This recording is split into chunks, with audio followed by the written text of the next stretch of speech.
There are three major life questions that weigh on my mind every day. Where do we go when we die? And are there puppets there?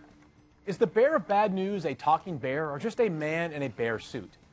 And how is it possible that Aaron Rodgers is available in 35% of leagues on ESPN.com? Like what? Aaron Rodgers. Aaron Rodgers, the #1 quarterback in fantasy football, set to come off injured reserve this week, and he's just sitting out there for the taking in a ton of leagues. So Daniel Dopp, I ask you this.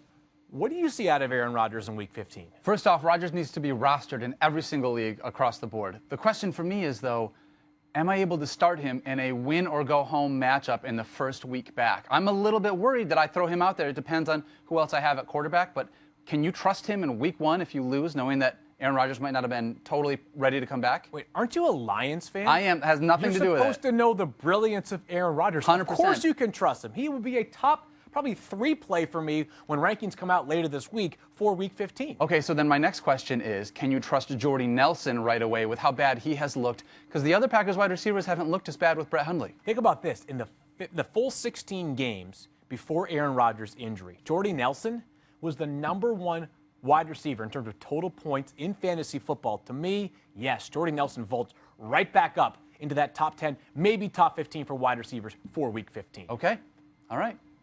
You're a Lions fan. You I know. better. I know. I'm